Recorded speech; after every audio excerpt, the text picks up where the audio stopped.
तो आइए अब देखते एक बार विस्तार से राज्यों का जो ये फैसला आया है उसमें से क्या बड़ी तस्वीर निकल के आ रही है। ये जरूर है कि इन तीनों राज्यों में मध्य प्रदेश, छत्तीसगढ़ और राजस्थान में साफ तौर पर बीजेपी अब आ रही है और कांग्रेस के लिए बस एक ही जगह से अच्छी खबर है, एक सांत्वना है, वो है तेलंगाना से। तो एक एक करके आंकड़े देखते हैं। सबसे पहले देखें मध्य प्रदेश की स्थिति क्या है। मध्य प्रदेश जहां पर इस समय बहुत ही कंफर्टेबल स्थिति में दिख रही है बीजेपी, और बीजेपी ने 166 सीटों पर बढ़त बनाई हुई। और सबसे दिलचस्प बात यह है कि 57 सीट्स अप, 57 सीटों का फायदा बीजेपी को हुआ है, जबकि कांग्रेस को यहां पर 62 सीटों का नुकसान हुआ है। बीएसपी और जो दूसरे हैं उनका यहां पे कोई बहुत ज्यादा महत्व नहीं रह जाता, क्योंकि बीजेपी ने जिस तरह का बहुमत यहां पर हासिल किया है या बहुमत की ओर वो बढ़ रही है, अब तो बिल्कुल एक तरह से रुझान साफ है। 166 सीटें बीजेपी के पास दिख रही हैं। और राजस्थान में देखिए, राजस्थान जहां पर लगातार ये हो रहा था कि कांटे का मुकाबला होगा, शायद टक्कर जो है वो कड़ी होगी, वो ऐसा कुछ दिख नहीं रहा। पहले यहां पर प्रो इनकम्बेंसी की भी बात हुई कि गहलोत ने बहुत मेहनत की है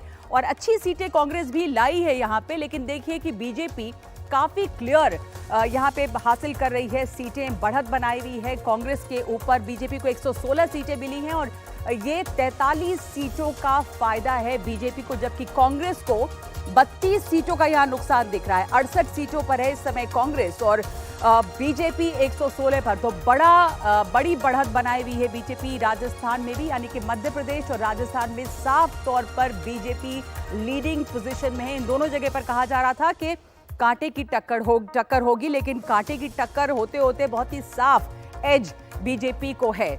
और एक जो हेडलाइन आज की बड़ी है वो है छत्तीसगढ़। छत्तीसगढ़ वो राज्य जहां पर उम्मीद थी कि कांग्रेस या भूपेश बघेल अपनी सत्ता बचा पाएंगे। बहुत सारी स्कीम्स यहां पर ऐसी आई महिलाओं के लिए, एक के बाद एक, जिसके बाद लग रहा था कि शायद यहां पे एंटी इनकम्बेंसी नहीं रहेगी, लेकिन बीजेपी ने यहां पर बहुत कमाल किया है। इतना किसी को अंदाजा नहीं था, शायद बहुत अंडरकरेंट था। बीजेपी को 53 सीटें यहां मिली हैं और 38 सीटों का फायदा है।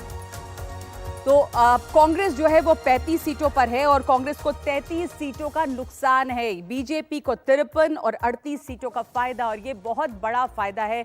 यहां पे बीजेपी ने किसी चेहरे का ऐलान नहीं किया था, रमन सिंह का चेहरा भी सामने नहीं था, ये सिर्फ और सिर्फ प्रधानमंत्री का चेहरा यहाँ सामने था।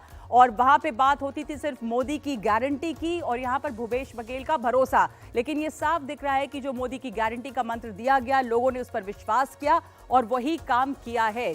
तो छत्तीसगढ़ में बीजेपी कांग्रेस से काफी आगे निकल गई और अब ये साफ हो रहा है कि छत्तीसगढ़ में भी कांग्रेस के लिए कोई उम्मीद नहीं बची है। अगर कोई अचानक से उलटफेर हो जाए तो अलग बात है, लेकिन काउंटिंग चल रही है और जो अभी लगातार एक बढ़त बनाई हुई है यहां पर बीजेपी। अब आप देखें कि यहां पे तेलंगाना की स्थिति, और यही जो है एक कह रहे हैं कि सांत्वना एक तरह से है कांग्रेस के लिए। कांग्रेस को यहां पर अच्छी बढ़त बनी हुई है, 64 सीटें और 45 सीटों का फायदा है, जबकि बीआरएस को 48 सीटों का नुकसान हो रहा है। बीआरएस 40 पर है, तो बीआरएस के लिए जो है यहां पर एक नुकसान है। बीजेपी यहां पे 9 पे है, लेकिन 8 सीटों का फायदा है बीजेपी को, और ये अपने आप में बहुत बड़ी बात है, क्योंकि बीजेपी ने पिछली बार जो यहां सीट हासिल की थी वो सिर्फ 1 सीट मिली थी। 8 सीटों का फायदा है और 9 पर है बीजेपी। और शहरी इलाकों में भी बीजेपी को वोट मिले हैं, बल्कि एआईएमआईएम जो है उसकी स्थिति अच्छी नहीं, उसकी 1 सीट कम हुई है। इस समय 6 सीटें एआईएमआईएम को मिली हुई है।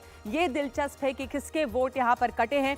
कांग्रेस को यहाँ पे 64 सीटें हैं। तो यहाँ तेलंगाना जो है वो कांग्रेस के लिए राहत है, और इसलिए दिखाई ये भी दे रहा है कि एक नॉर्थ साउथ डिवाइड जो है वो साफ दिख रहा है।